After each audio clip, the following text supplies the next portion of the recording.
My guest today knows something a lot of parents in this country are living through quietly. Emma is a mom in Lancashire raising a little boy called Maxwell, who is 6, and who, after being assessed, was invited to join Mensa while he was still at nursery. By the time he started school, Emma had already built a folder to help the adults around him understand who he is. To my surprise, I am guilty of that myself. But I will be sharing more about my own story, insights, and questions about raising my twice exceptional daughter in a separate episode coming soon. Please subscribe so you don't miss out. To support our podcast, check our page at patreon.com/fastbrainfullheart. If you have read about Maxwell in the local papers or in the Sunday Times, you will know the headline version. But this conversation is about everything underneath it. Because giftedness is not simply being very clever. It is a profoundly different way of experiencing the world. And it can be intensely isolating for the child and for the family around them. Emma, like myself, faces questions that other parents don't. And together we want to explore how our lived experience raising a gifted, twice exceptional child really looks like. Right. I'm with Emma, and Emma has Maxwell, and Maxwell is a twice exceptional child, and I would love to learn more about your story and your family setting, Emma. How did you come to realise your son was different? I think for me, so he started showing signs quite young. I'd say about 17 months. He was doing phase 2 phonics. And I remember he was my first child, so I had nothing to compare him to. And I remember just talking to other mums, and I would drop into conversation. Oh, he was doing his phonics the other day in the bath, and they'd be like, "Okay, I think I was exaggerating, or they didn't believe me." And then as he got older, sort of 1, 2, certainly by the time he was 3, I was like, okay, this is more than just clever. There is a lot more going on. And I didn't know about the term gifted until I started Googling it, basically. And I also contacted Lyn Kendall from Mensa, who also helped me massively understand what was going on in his brain. So yeah, I would say definitely early on, I knew he was clever. And then I think by the time he was sort of 2.5, 3, I thought, I think it's a bit more exceptional than just that. We also had Lynn assessing our kids, so I understand exactly what is that experience and how kind and incredibly resourceful she is into Yeah. guiding us into that first steps of understanding our children. Can you talk to me a little bit more about that process, approaching her and how that assessment went, and basically how did you feel going through all of that? How does it hit you? I think so for me, when I first started looking into it, and I think a lot of things fell into place for me. I was like, okay, that's like Maxwell, that's like Maxwell, that's like Maxwell. Like a lot of the other things that previously I'd considered ASD. Um, but then the more I learned about giftedness, I was like, okay, he fits in this box. So when he had his assessment, I was nervous because part of me thought, if they assess him and they tell me, yes, he's gifted, he's got this super high IQ, it was almost like a validation for me. Um, Not that I feel like I needed to validate his ways, but I think it sort of gave me that sense of, okay, I'm not imagining this. I'm not just someone who thinks, oh, my son's so clever. Like I know actually this is true. This is actually what he is. So when he did his assessment, I was nervous because he was so young. He was still at nursery, and I thought he might just decide I don't want to do it, and it would have been a waste of time. Actually, he sat, he did it. It took about an hour and a half, maybe. Obviously, he does it completely independently. I'm not involved. And then we had to wait about a week and a half. And when his results came through, it was a big sense of relief, I think, because I thought, okay, I've now got a starting point. I can understand him. He has got this high IQ, and now we can go down the route of joining Mensa and getting that support for people who actually understand my child. And did you get that support by joining Mensa? Has anything changed? What is, so far your experience? So I certainly found that the initial report that I got from Lyn was instrumental in helping me in terms of when he started school. I could take that report to them because I thought without that, I'm just another mum going into school saying, my son's really bright and they're not going to take me seriously. So having that report, not only did it explain his high IQ, it explained his capabilities in terms of his reading age, which when he was 3.5 was nearly 8 years old. It explained his mathematical ability was higher than 99.9% of other people his age. So it gave me that as a starting point. But it also went on to explain personality traits in gifted children. So the things like the sensory sensitivity side of things, the reluctance to take risks, being hypersensitive, and having all those things just gave me a little bit extra to say to school, like, we just need to treat this little boy with a bit more understanding and a bit more care. It's not just that he's clever and he's going to sit and do his work and do well. He actually does need a slightly different approach in terms of his education and in terms of how he deals with things. So having that report massively helped because it gave me, like I say, that starting point to go to school and explain things. And then in terms of going through Mensa, we also joined Potential Plus UK. And again, all the worksheets and the resources on there, it just gives you that extra sense of, okay, there's other people with children like this. It gives me information to help explain him to other people because that's another thing that I find really difficult. So I think having that on those online resources is a big help. But what I will say is I think there is a huge gap, certainly up north, of meetups and get-togethers for children like Maxwell. I've never had an encounter with another parent who's got a gifted child. We did go on a Mensa trip last year to Scotland, but they were all adults. And he was only 5. He was the youngest one.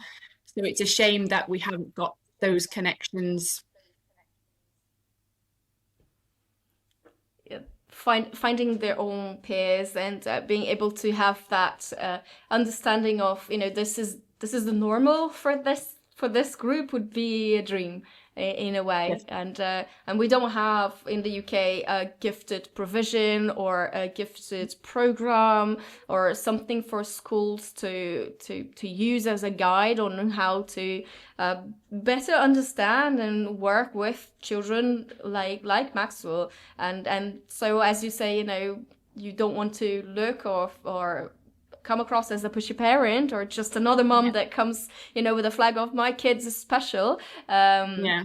My kid's more intelligent, and all of those kind of braggy sensations that kind of Yeah. keeps us a lot, and it makes us over explain the Yeah. hard parts of giftedness, so people don't see it as oh, there comes Emma with her first world problems. I have real problems. Her kid is super clever and he will be fine. And they Yeah. don't see that all around that differently wired brain, borrowing this term from uh, Till's parenting. I love it so much. They're just differently wired, and Mhm. how we look after them has to account for that. But Yeah. as parents coming into that conversation, I see ourselves making excuses and sometimes overly sharing the bad side of it. Because we want to Yeah. compensate for what society might kind of think with a positive bias, and it blows my mind into in the stretches we have to make to feel that the way that we talk about our children is suited. What's your Yes. experience? Because you have shared publicly your story with Maxwell, and Maxwell seems to be a kid that is evidently different in his interests and how he speaks and what he wants to speak about. So it's not Yeah. something that you can just kind of pretend it's not there. It's Yeah. there, it's right on your face. Yeah. I So think so for what's me, what's what's been your experience? Yeah. I think for me, the most difficult side of it is more the way he presents in situations that perhaps neurotypical children can cope with. So, for instance, birthday parties. Um, Getting him into a birthday party is hell on earth, to be honest. I don't want him to miss out on those experiences with his classmates, but a lot of the time I can't get him past the door. He wants his ear defenders on. He's having the biggest tantrum, meltdown, and it's not bad behavior. And it's really hard to explain to people why he's acting the way he is because there's no real label for him. I can't, if he's crying his eyes out and screaming, he doesn't want to go into this party and it's too loud and he doesn't like it. I haven't got an excuse like, oh, he's just gifted, he's clever. It doesn't wash, so it's really difficult to sort of explain his differences. So it's just trying to find a balance of trying to get him to enjoy experiences with the children but not making him feel like an outsider or putting him in a situation where he's not going to be comfortable. Um, so he had a birthday party last weekend and it was at somebody's house, and I knew he wasn't going to go in. I knew he wasn't. They were all going to be playing football, playing party games. He won't join in with party games. So we just took him to the door, he dropped his gift off, said hi to his friends and left. So we're just trying to find that balance. But again, trying to explain to parents why he isn't coming to the party, I find really difficult. And I still haven't found a way or a phrase of explaining or excusing how he acts with any kind of reasoning. I just find it really difficult to explain because children who have got perhaps autism or ADHD, sometimes you can sort of say, oh, they struggle with this due to their autism. It's difficult for me to say, oh, he doesn't want to come to your party because he's gifted. It just doesn't work. It And doesn't sound very good. so I do find it difficult. Obviously, I went public with his story just locally, by chance, in fact, because my husband was speaking to somebody who writes for this particular newspaper and they asked, could we do a story on him?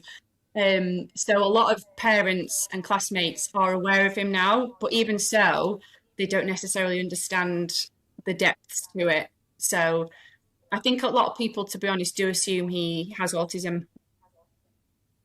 Right. So they Yeah, assume that he's got autism because it fits somewhat in the profile of that kind of Hollywood autistic, what was formerly called Asperger's yeah, syndrome, where somebody has a really deep interest in something that is completely not the, yeah, what's expected. Like Maxwell, this is astrophysics, right? Like he really likes the space, and yeah. is that what he's like hyper focused at the moment? Is that where So you at the think minute, he likes to spend more time with? at the minute he is into bird watching. So again, not something of a typical 6-year-old boy. Um, but yeah, so for instance, I remember taking him to a party and he joined in a little bit at the start. And then when they all go into the party rooms, which he finds too overwhelming, too overstimulating, he wanted to talk about ancient Egypt. And parents, it blows their mind like, why does the child not want to play pass the parcel and dance to disco music? He wants to talk about ancient Egypt in a quiet area of the party. So it does switch. So at the minute it's bird watching. So we were out bird watching yesterday. Again, the only child doing it. Everyone else it's adults. So Can we try and dig a little bit on what's different from a normative child that has an interest in bird watching? Let's say, of course, mhm. there will be, Yeah. normative children that have interest in that. How does that feel different to Maxwell having his interest focused on bird watching? What it takes in terms of like bird watching context for him, Hmm. because if he's anything like my child, when they go on to a subject they want to explore, they go for it. So Yes. that's where it differs from a normative child having a hobby or having something they enjoy doing. This is Hmm. more than a hobby and something they enjoy. This is Yes. like dig deep, let's go for it every single moment of my day. So how Yes. does it look like? Yeah, How is 100%. Maxwell with his bird watching? Describe it to me. What it So, takes. I mean, with everything that he's been interested in, it, like you say, it sort of takes over. So, when it was space, it wasn't just he liked rocket ships and planets. It was he was reading Stephen Hawking's books. I had to read them to be able to converse with him about the things that he could go into. It's not just like you say, it's not just a little hobby or something that he likes, like a plant. Like some of his well-meaning family and friends will get him a sticker book of space, but because it's not factually correct, like there's no planet that looks like that, or that's not what Saturn looks if there's a planet with the rings. It's very much I'm going to study this to almost like a university degree level. So it's not just like you say we go bird watching. It's he studies the books. He knows exactly what birds, and he knows exactly where to find them and how rare they are and which is the loudest. It's the information is just next level. And for me, I have to try and keep up with those interests and become an expert. I think when it was trains, if you'd have told me 10 years ago, oh, you'll be an expert on the history of British steam engines, I'd have been like, nah, that's never going to happen. But having a child like Maxwell, I have no choice but to go tunnel vision, excuse the pun, on those topics and learn everything to such like minute detail that it does become difficult for other people to talk about it with him because everything has to be factually correct. It's not just, oh, do you like rocket ships? It's, no, I want to talk about Kepler 452b and how it's similar to planet Earth. It's things like that that make it that little bit more extra, I guess. A little bit is an understatement. It's fascinating and it's obviously exhausting as a parent to be able to cope with that demand and to be able to give him what he's needing.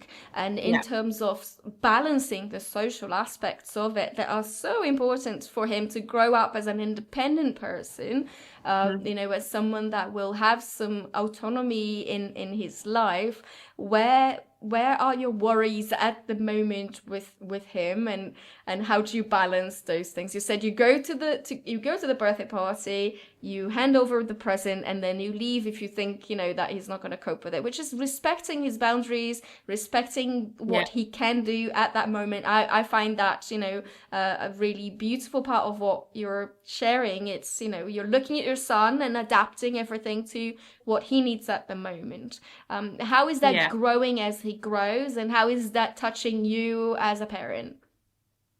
I think for me personally, it's almost getting harder as he gets older. Like you say, I do respect his boundaries, but I also know that sometimes he needs a little bit of a push just to get out of his comfort zone because I know obviously with a lot of gifted children, there is that reluctance to take any risks or to do something they're perhaps not 100% sure on.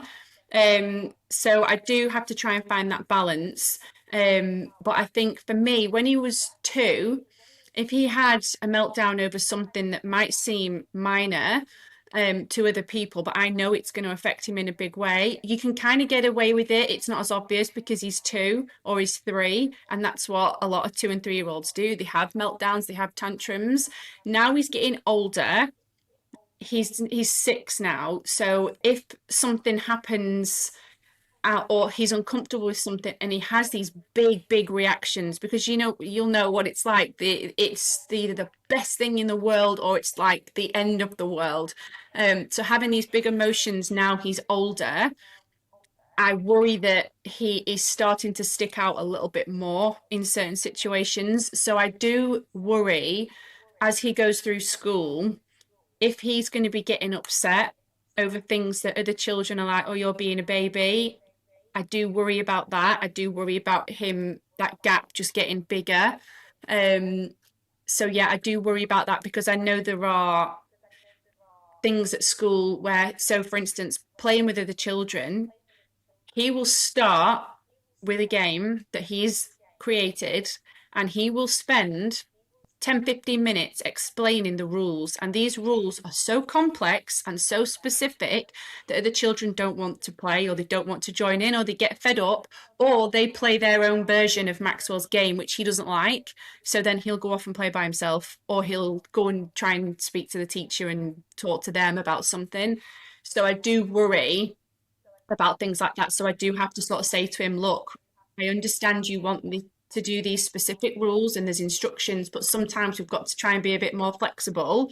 And if the children just want to run around and play chase, or they want to build sandcastles, they can just be sandcastles. It doesn't have to be Olympus Mons. It can be just a sandcastle. We've got to learn to try and be flexible. So I think as he gets older, I'm hoping that part gets easier, that he can understand that a bit more. But I do worry about, especially the big emotions, how he'll cope with those as he gets older through school. So yeah, I did originally have him in a mainstream school, but I have moved him to a private school. So Okay. That seems to be with other UK parents that I talk to, a very common trait. You know, like start in a mainstream school, and then move on to an independent school if you're fortunate enough, because a lot of us are not in that yeah. position. You know, so it's really difficult for a lot of parents to be able to make that transition. And you know, a private school system, the private school system, it doesn't come cheap, but it comes with No. some differences, Yes. that for twice exceptional children, for our gifted children, seem to be quite suited. In my view so far is the amount of children that the teacher has to cope with in their hmm daily you know, classroom. Yeah. That is the main difference, because I've seen teachers in all settings that are you know, incredible and capable of stretching and dealing with different children in hmm all sorts of differences. But the resources, the ability to have, you know, a second person in the classroom or a smaller group of children, has end up adding to a huge amount of difference for children with special needs that are towards the gifted, or ADHD, or you know, children that have that differently wired brains. So not so much that the state fails everybody. hmm I don't think that's a good statement. I think that you know, it's but something's happening there. You know, Yeah. something is happening that we're making the effort to, you know, try with the independent sector. What do hmm you see? I think for What's the me, difference for you? I think so. I was worried about him starting school anyway. So when he was at nursery, he started showing differences amongst his peers when he was probably 2. But luckily, he had a really good key worker at nursery who, obviously, there's a lot smaller ratio of, nursery workers to children. So she could really challenge him. So if other children were painting, he would be studying a map of the world, for instance. So he was okay.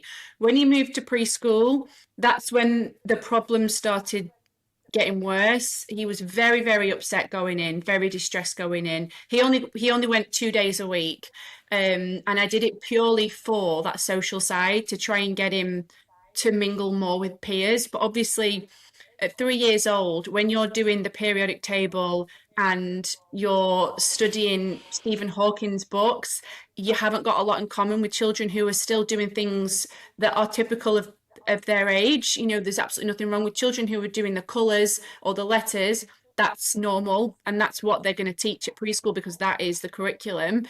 Unfortunately for Maxwell, he doesn't fit in that box. He's outside of that box. So he started having problems at preschool. So when he started school, that was part of the reason we chose to get him assessed with Lyn. We went to school with the report and explained about Maxwell, more so for the other side of it. So not the he's really clever, he needs extra work. We wanted reception to be about learning to fit in and to integrate with groups of children his age. Um, so I think for us, with him being in a class of 30, it didn't work. He tried. He was a really good boy. He got glowing reports. But the teacher did say to me, you can see he really struggles with the chaos. He's such a rule follower. He really doesn't like it if there's children being silly or messing around, which children do. It's normal. He really struggled with that. He was overwhelmed all the time. He was coming home in a bad mood. Even though they tried to stretch him, like you say, there's one teacher to 30 kids. I can't expect them to sit and give Maxwell more difficult work and give him the attention. So we did make the difficult decision to move him to a private school, which has worked out hugely in our favour. It's completely changed his whole school experience. He's one of 12, and his teacher, I feel, understands him. She's obviously got less children to think about. Again, I gave the report. We met with the head. They let Maxwell have taste the days. I put a little file together about his differences, and I just feel like his teacher understands him. So, for instance, when they had a school trip, she spoke to me and she said, "Look, we've got this school trip coming up. I know he's going to be nervous about the lunches because he's funny with food." So she gave me the opportunity to speak to him about it in advance. And just little things like that, I feel make a huge difference. All these little small things make a big difference to Maxwell. And he also has the opportunity to do things that are more like so for instance at mainstream school they do a lot of big group activities, whereas at his new school he can do one-to-one drama, and it just gives him a bit more of a calm environment, and he's thriving. But like you say, we're fortunate that we're in a position to do that. Not a lot of families with children who have special educational needs can necessarily do that, and it is a shame. But it's just unfortunately with the class sizes and the restriction on how much attention the teacher can give to the children, there's not a lot that can be done, unfortunately. Yes, and statistically, most teachers will not encounter a child like Maxwell in their lifetime of working with children because they're so rare. You said you prepared some a document to Yeah. share with the school about Maxwell. Can you walk Yeah. me through what's that document? How does it look like? What's in there? So what I did was I used a lot of the resources from Potential Plus, where it explains things like the sensory sensitivities, for instance. And what I did was I would go through the document. It's like the like one sheet pages of information, and I would highlight specific bits that like related to Maxwell. So obviously some children might be sensory seekers. He's a sensory avoider. So it just meant that I was able to sort of give them a heads up that even though he's not necessarily a SEND child in the typical terms, he has still got special educational needs and he has got sensory processing differences, which I find is the bit that gets overlooked. Because, like you say, people don't know about gifted children. They think it's just a child who's really clever. But actually, I find that side of it the easiest bit. It's everything else that comes with it that is difficult and that I think needs a specific type of approach. So it just meant I was able to go through all the information and be like, this might be something that he reacts to. If there's going to be a fire alarm, he'll need to be notified in advance so we can get his ear defenders ready. You know, things like that. He might get overwhelmed in the dining room with a lot of children. If there's a lot of food choice, he might get overwhelmed with that and get upset and then just not eat. So it just meant that I could put a little folder together with some information on what it means to be gifted in the other side of things and highlighting the little bits that were relative to Maxwell, just to sort of give them a little bit of a heads up. But they're a minefield, aren't they? So I know Maxwell because he is a carbon copy of me. He is me. So I understand him. We have a very deep bond. I've never had to get to know him because I just know him. Whereas other people really struggle with how to handle him, I think, sometimes, because I know if there's a reaction coming. I know if something isn't going to be right. I know if you give him an ice cream and there's ice cream dribbling down the cone, he is going to freak out at that. I can be aware of all these things and plan for them. And then other people, I think, why is he having a tantrum over something so minor? I thought he was meant to be really clever. It's like, well, yeah, he is, but that doesn't mean that he's more mature. Like, I'm sure you're aware, there's often a bigger gap, and they're actually emotionally a little bit more immature because of the cognitive differences. So yeah, I think going back to your question, it just meant I had a little bit of a folder on a little bit of information that would hopefully help them understand him as a whole child. I love that. I also wrote a big piece to school, and it does help. Like we can't assume everybody will know about the package that you are kind of delivering every morning, and how they can blow up from with the minor things that you wouldn't expect Yeah, a child to be sensitive about, and then for yeah, them that is something really important, and they will get stuck into that in that moment and really not move on, yeah, except if somebody can kind of walk them out of that yeah, moment. And for that reason, the independent school has been the good choice for us as well. It's because there is somebody to walk her through those moments, to yeah, identify something's happening and to be able to act on it. So it feels to me like a less chances of having a traumatic experience, yeah, but at the same time, how it's not a choice for everyone, unfortunately. And so that is something that it's hurtful to think that there is other children with the same needs and the same types of profiles that are not yeah, able to access that kind of kinder environment, if I can say that, yeah. towards their needs, or maybe accepting or adjustable environments, if you may. But you said something, you can see it coming from a distance. I always joke, I can smell like that the bomb's ticking, and Yeah, yes, as she's walking towards me, like, oh, something's wrong today. yeah, What's gonna be today's? And that creates a huge load of anxiety on us as parents. yeah, How do you look after yourself? How do you keep up with the growing demands? Because as he grows, demands change.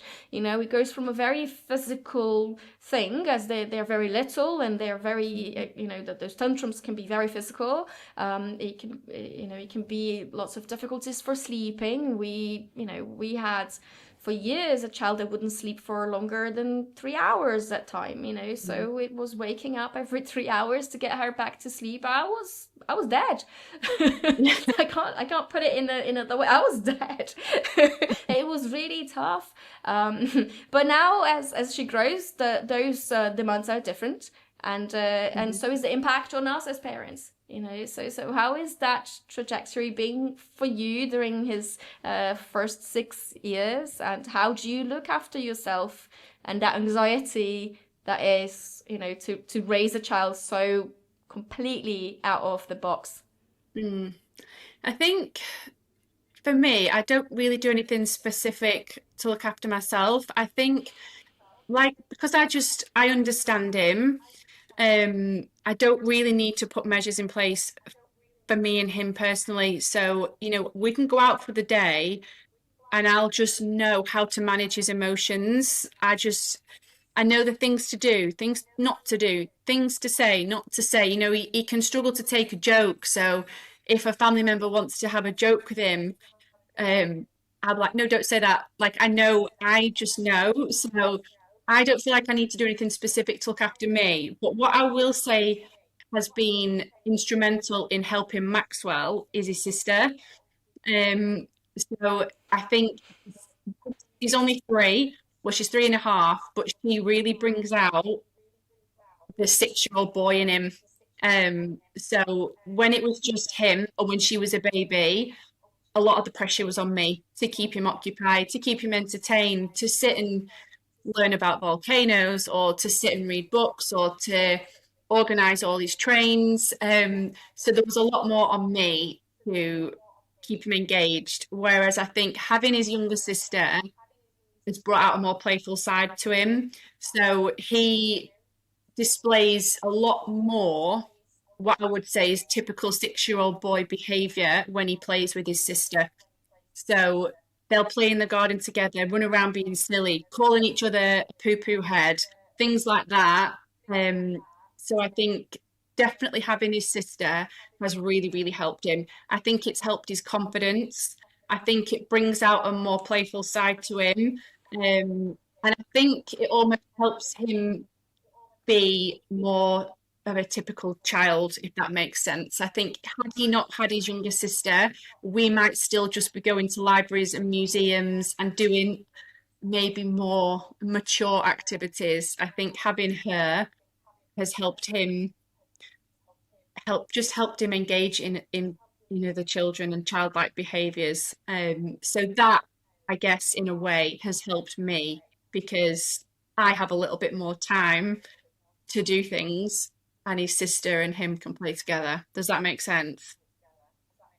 It does. It does. And it's a beautiful thing to watch the dynamic growing. And, Mm. they will be, as you know him so well, she will know him so well. And through Yeah, life, they can be that kind of, force to each other where they balance each other out and they know more about each other and can support each other as they grow. That's all I hope for my children, and they they have a slightly larger gap between them. It's 5 years, so my eldest is twice exceptional, is 8.5, and my little one, who's the boy, is 3.5.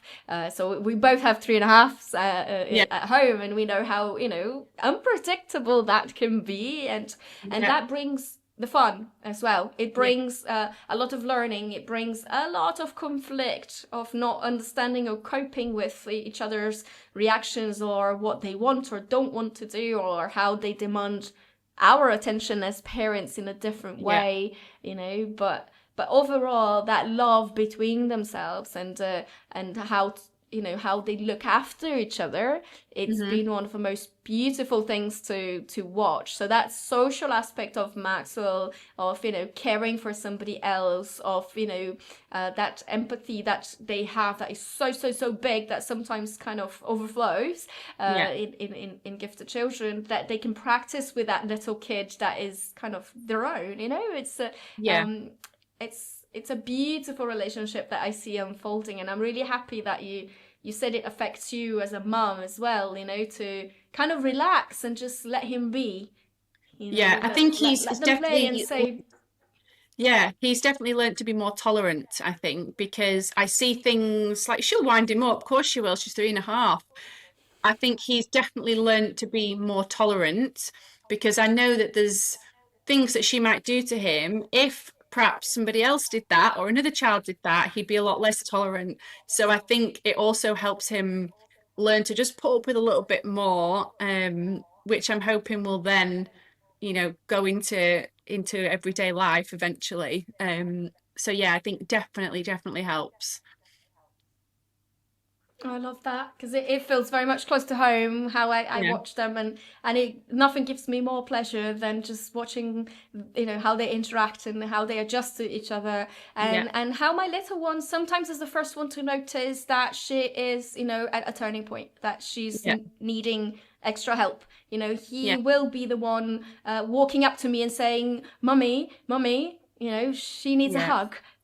yeah, yeah. So in I get identifying that, I can see he's learning to read her, and he's yes. learning to respect her boundaries, well, Yeah, push her boundaries, which is kind of his job in that dynamic as well. yeah, But it's just a beautiful thing to watch. How it's been for you with extended family. Have you got any other people in your extended family identified as gifted to have that kind of conversation, or is Maxwell kind of the first one that carries that big label with him? yeah, Because I find sometimes it's within our own families that we find the barriers and the criticism that is harder to deal with. yeah. No, he's definitely the only one that's the way he is. Um, we are a close family. So where I live, my sister and her husband and her little boy, who is also Maxwell's age, they live a few doors down from us. And then I've got my mum and dad who live a minute's walk away. So they really understand Maxwell as well. Probably not to the same degree that I do, but obviously I'm his mom.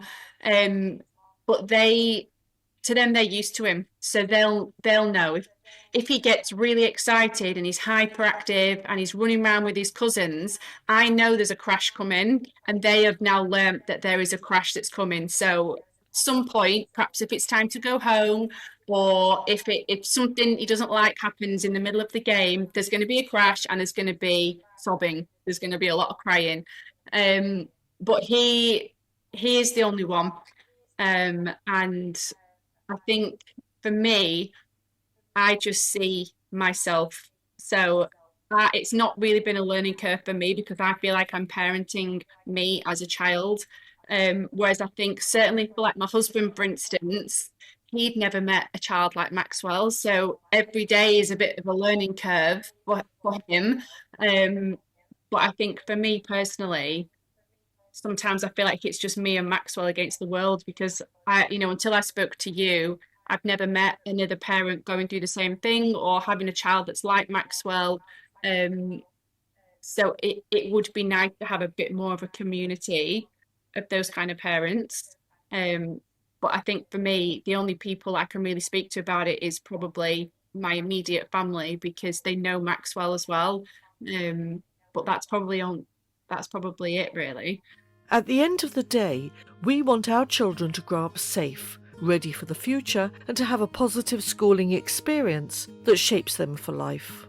A school's pastoral care looks after some of the most important parts of a student's life, but it's some of the hardest to show, because behind every student is a parent hoping someone at school really sees their child.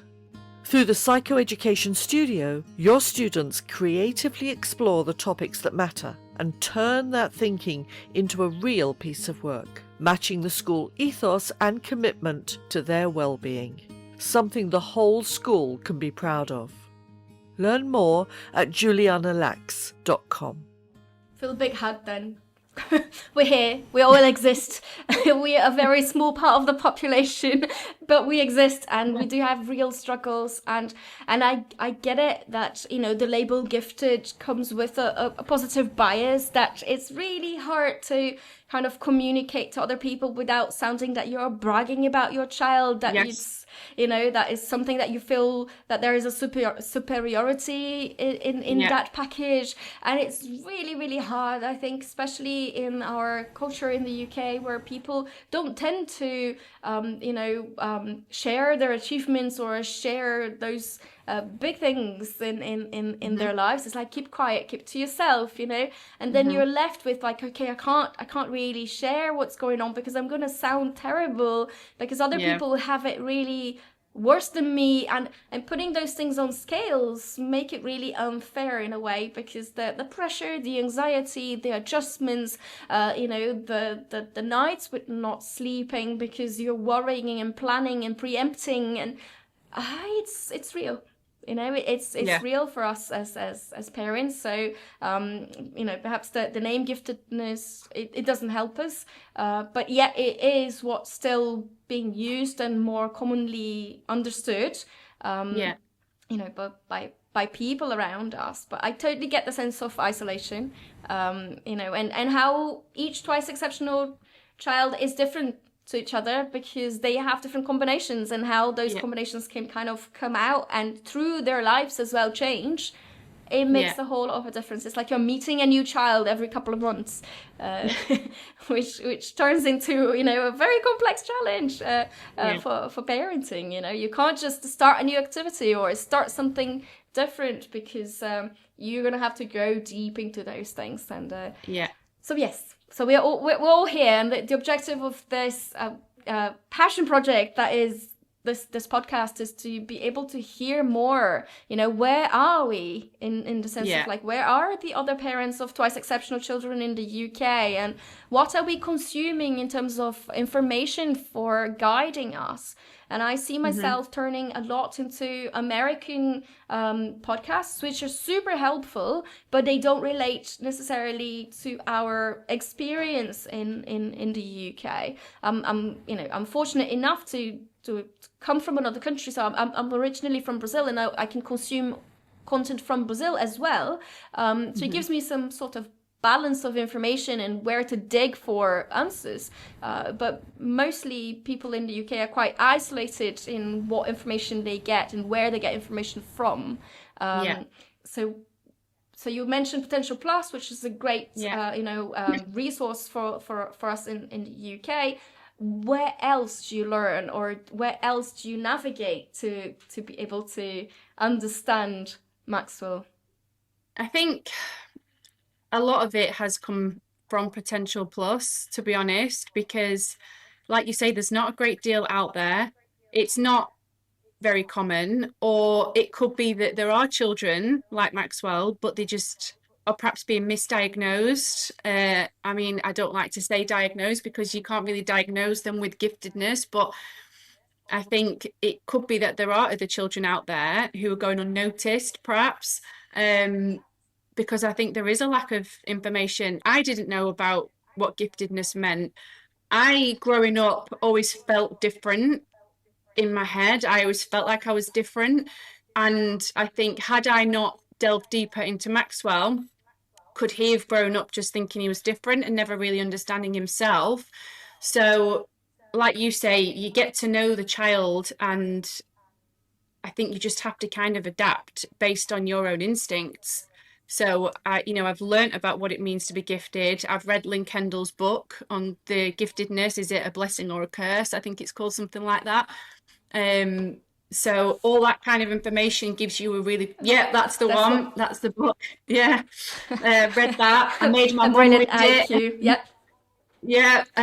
So I think that explains a lot. That's got a lot of information in it. But then, like you say, it's just getting to know your child and just trying to adapt to their specific needs, because no two gifted children are the same, or no two children are the same. But I think getting the word out will, like you say, it is important to me as well, because it shouldn't be that difficult to go to school and explain, this is my child. If a child has other types of needs, a lot of those needs are, information is more readily available. Schools are perhaps already trained in understanding different needs of different children, whereas giftedness, I think, gets overlooked because, like you say, it's a positive bias. It's like, oh, well, that's not an issue. It's not a problem. It's not something we need to think about. But actually, it's not that the child is clever. It's everything else that comes with it. And that's what I think needs to be. I think that's what we need to educate people on more, so that if you have a child like ours, you can go to a school or to a setting and say, this is the name of their difference, and that person receiving that information will at least have a brief understanding of the measures they perhaps need to take to make that child feel included or make that child feel comfortable. Because it's just, for me, one of the most difficult parts is trying to explain in just one short phrase why he doesn't want to join in at this party, or why he is terrified to get in this little tiny swimming pool when everyone else is running around splashing each other. It's things like that I find, if there was just a little word or a phrase that we could say and people would understand. But I think we're a very long way away from that at the minute. Yes, I feel the same.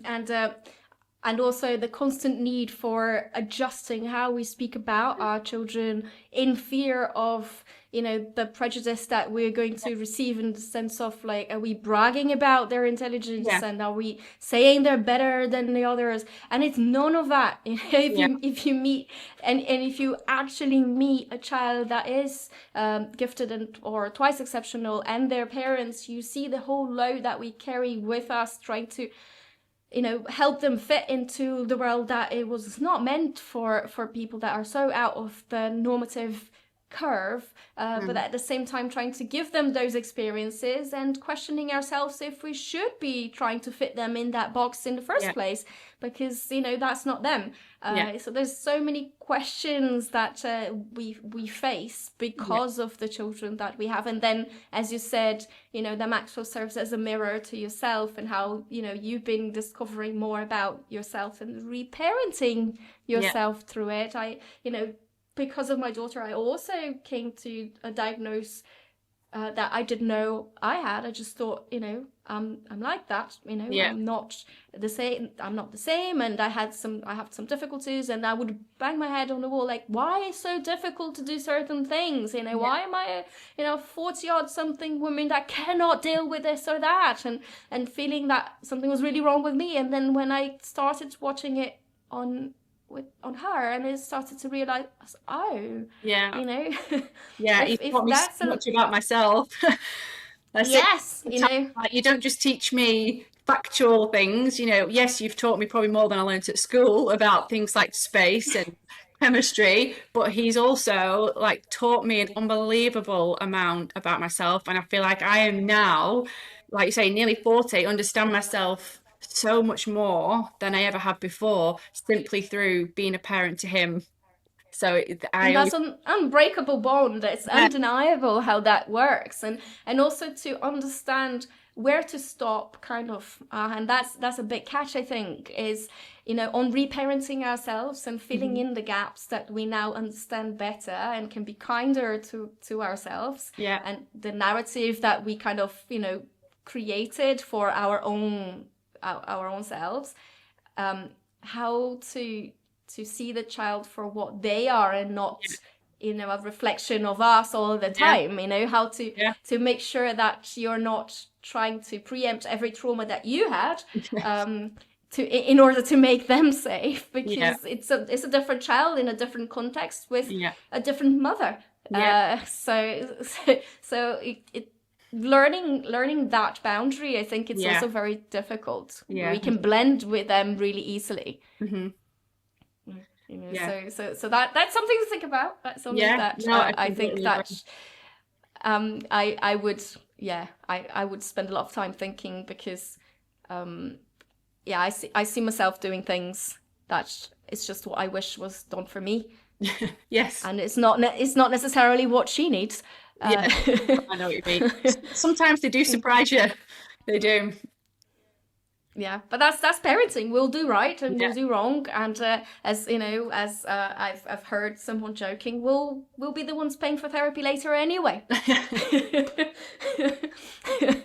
However it goes, we're the one taking the costs, and so that's why I ask her, how do you look after yourself? It's because it is a huge load. Yeah.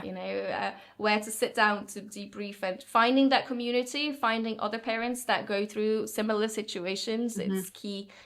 It's key for that understanding of self, and Yeah. what we can be as parents. Yeah. Because I do think there's a lot of pressure as well. And I think because, especially with Maxwell, because he is, labeled as gifted, I don't want that to come with extra pressure on him, that he has to perform to the expectations of what people think is a genius. He might not always get the best score in a test at school because there's other things going on in his brain. So I think I do worry about the pressures on him. Um, so that is something that I consciously try to keep, like, on a low, if you will. I don't like to Yeah. focus too much on his academic success. I try and take time for me and him just to do something that he enjoys, and give extra praise when he's kind, or when he's done something that I know is really difficult for him. So, if he is wanting to do something very specific and his sister wants to do something else, if he makes that sacrifice and does something for his sister, and I know that he's really holding back a big reaction, I try to focus more praise on things like that, than on the other side of things. Because again, like you say, people, you can't just, oh, yeah, he's gifted. It sounds braggy. There's no other way to say it. So I do find that difficult, and that's something I have to consciously try to avoid. Yeah, in the sense of identity building and understanding that, no, you do not fit that box, but you have a box of your own, and it's a beautiful, wonderful box, and Hmm. life will be fine for you, as long as you can establish a communication with everyone, and meet them where they are, and so he's only little, Mm-hmm. he's 6. Yeah. But how aware do you think he is, or have you given him words to explain his differences? Are you planning on that? Where are you in that sense? So he knows he's clever. People naturally will say, like, oh, this, have you met Maxwell? He's so clever, like our friends or our family, which is fine because he is clever. And I think it's okay to celebrate that. People will say, oh, this child's really good at football. And that, I don't think that's always met with the same sort of, if you say my child's clever, it does always sound a bit braggier than saying they're perhaps good at other things. But I'm happy for people to celebrate him being clever. So he knows he's clever, but we just try to make sure it's not just about that. So he knows he has differences. So I've never sat him down and had like a one-on-one chat with him and said, right, this is what you are, this is who you are. I've never done that, but we'll speak to him at times where he's had a big meltdown or he's had a big cry. And I'll say things like, oh, your brain works slightly differently to some of the children, or your brain's a little bit different to some of the children. That's why you're having such big feelings, and that's okay. So he knows that there's some slight differences. And I do try to say to mummy's brain isn't, I haven't got a neurotypical brain. I'll say mummy's brain works a little bit differently to other mummy's brains. Some people's are the same, some people's are different, and that's fine. So he understands that, and he is definitely aware of his big feelings. He will call them his big feelings if he's talking about them. I don't know what your daughter's like, but Maxwell might, if he is feeling emotional, he'll want to watch videos of himself and his little sister when they were younger, or listen to sad music, and he'll have a really big cry and cry about, oh, I just miss being a baby, or I miss the happy memories from holiday. And I say to him, I'm here. Let's get all your big feelings out, get it all out. It's okay. Just release those big feelings. I'm here for it. And if he needs to cry for 20, 30 minutes, that's what happens. And then he's okay. So I think he knows that things like that are perhaps things that not every child experiences, but I just make sure that he feels safe and that he feels validated. I think, I think he also starts to see, especially at parties, but he's okay with that. If all his friends are going to a party, do you want to go, Maxwell? No, I don't want to go. Do you want to try? Would you like to go to the door? Would you like to go to the first 20 minutes of the party? And he might do sometimes, sometimes he might go and have a really good 20 minutes and then he'll say, I've had enough, I want to go home. And I think now he's getting older, he is more aware of the fact that he's the only one that's doing that. And all his friends are okay to play party games and dance around to loud music and charge into each other and enjoy that chaotic environment. But I just make sure that he knows that that's okay. He doesn't have to enjoy what all his friends enjoy. It's okay if you want to have a different hobby. My worry as a parent is that as he gets older and goes perhaps on to high school, children aren't, when they're so little, I think other children aren't aware of social rules. And I think Maxwell does the hobbies that he does. They don't care. When you sort of get into 11, 12, 13, children can get a little bit more mean, I guess.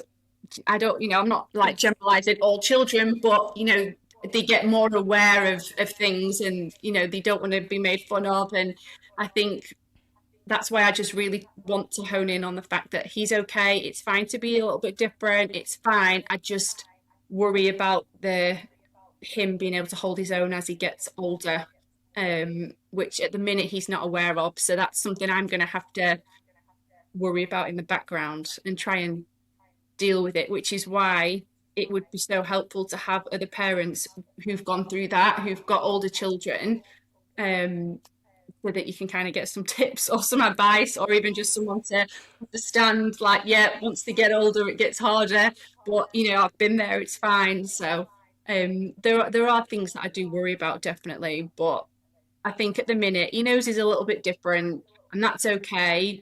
He's happy, he's really happy. Obviously not when he's crying his eyes out, but I know that he's not unhappy. I know he's just feeling emotional. But that's definitely something that I'm going to have to think about in the future. I understand that very well. It is, and we have come to that conversation already. What do I have was the question, Yeah. and we end up going all the way down to, the DSM, the manual of, psychiatry manual, and and bell curve, and explaining everything in the most objective way. And the question was, how does it affect my life negatively and positively? And let's draw a line in the middle and, do a comparison of how it's presented right now in my life. And it was a very long conversation and it's still unfolding. But it came from a demand that was hers. And I think that waiting until they get ready and they start questioning, I think for me was the key to then bring in words and labels and understanding and more questions, because not everything has an answer that is suitable, and science is still developing and learning how our brains work, and so it's all about today it's how we see things, and there are scientists working to understand this better, and it might change. So she's okay with that. When there is a logic, when there is like a scientific thinking behind it, then it's okay to deal with the unknown. But but if it is purely cultural or more of like an emotional abstract thing, then it's a bit harder to justify. Let's put it this way. So we'll keep in touch, and of course we'll keep developing, learning more about each other, and I can share more about what happens for us with my 8.5-year-old gal, which is a complete different scenario to what you have, and she's got a different kind of complexity than you have. But in a way, I guess that there is so much of our parenting needs that are the same. So finding someone to have that conversation it's valid. It's something for me that is one of the reasons this podcast is here today, is to be able to not only give voice to other parents like myself that have twice exceptional children, that have gifted children in the UK that are so overlooked, but to find that beautiful community of support between ourselves. So I really appreciate that you come so willing to share your story with Maxwell, and the wonderful relationship that you have with him, and that he's developing with his sister, and your close family system, and how you found a school for him that is at the moment responding to his needs. And with that, I wanted to ask you, what are, I think you've touched a lot on it, but what are in a way your fears for him as he grows? What do you see that causes you more anxiety? I think for me, because I understand him on such a level, I can handle him, I can manage his emotions, keep them pretty much at an uneven playing field. But I think he responds really well to gentle parenting. He really needs a soft, gentle, emotionally adapt approach to parenting. That's what he responds to, which isn't everybody's approach, and that's fine. Different children. I have to parent Maxwell differently to how I parent his younger sister. Not across all things, but with certain things, I know I need to approach perhaps a lot more gently with Maxwell, because he's so super sensitive, so sensitive. And one of my biggest fears is that he's not always going to receive that, and how that's going to affect him growing up mentally and emotionally. I think right now he's very secure, very happy, and I know he feels emotionally validated. And the teacher he's got at the minute, she is so lovely. She's a very gentle approach. She understands him. He feels comfortable with her. My worry is, as he gets older, particularly going through the school system, different teachers have different styles of teaching. you know, some teachers are parents, some aren't.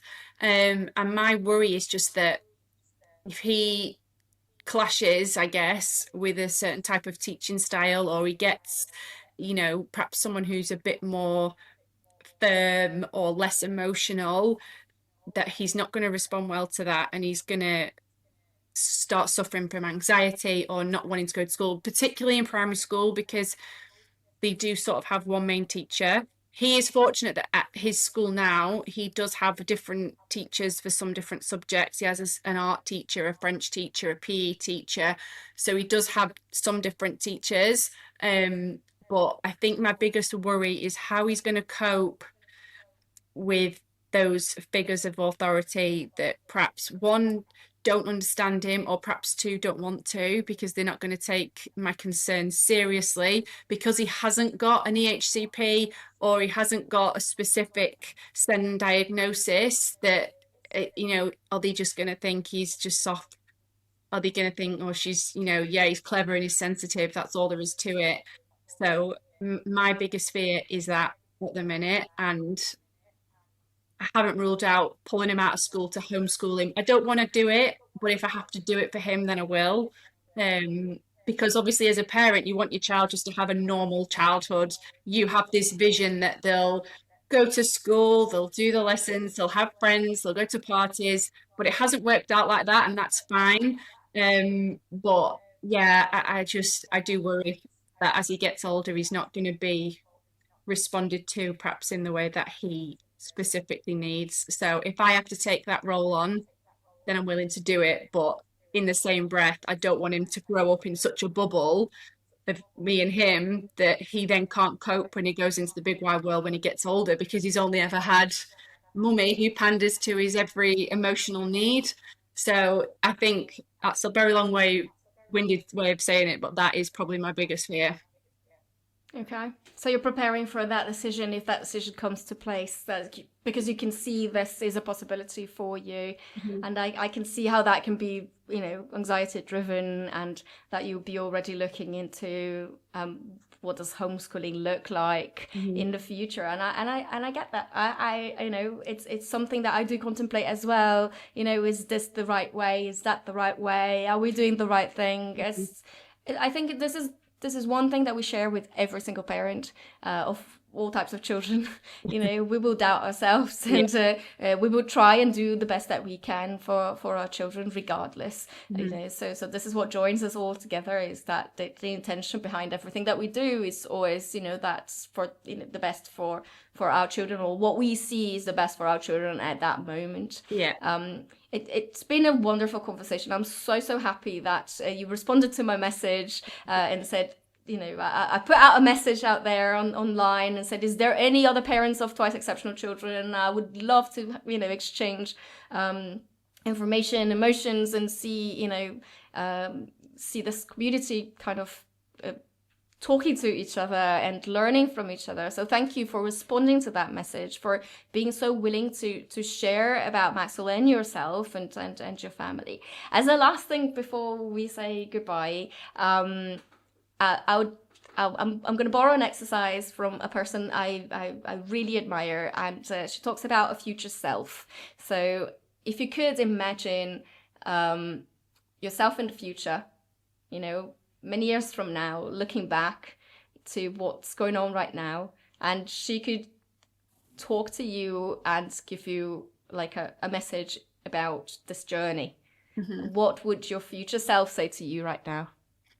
I would probably say, and this is something I'm already trying to tell myself, and that's to be more present. I think I spend a lot of time worrying about the next thing. And, you know, I've already been looking at high schools and universities and other things, and I think just be present, like just he's 6, you know, your daughter's 3, just enjoy the moment and you'll figure it out along the way, and hopefully it will all work out. I love that. Emma, thank you so much for No, this thank amazing you. hour with me. I really appreciate you and your story, and we'll definitely keep in touch. Yeah, We will definitely keep in touch and keep exchanging our experiences and seeing, where this leads us and trying to grow and connect all of our, parenting community of twice exceptional children and gifted children across the UK. So thank yeah. you very much. No, thank you so much for having me. Really enjoyed it. Emma, thank you for this lovely conversation. It feels empowering to listen to your story and see how, through your son's giftedness, you have also found yourself. I loved how you value his relationship with his sister and the bond that you have with him. I think that your future self said it all, and I hope we get together sometime soon and we can continue supporting one another. You are not alone. If anyone wants to know more about what a conversation with your future self is, please check futureselfnow.com. Full disclosure, this is not a sponsorship moment. It is truly something that has changed how I see myself. If you're curious, go check it out. Thank you for listening to our conversation today. I will love if you can comment and let me know what you thought of this episode. Please remember to subscribe or follow as I learn and discuss more about giftedness, twice exceptionality, neurodivergent family life, and educational systems. If you'd like to share your story or learn more about me, visit julianalax.com. Ciao, see you next time.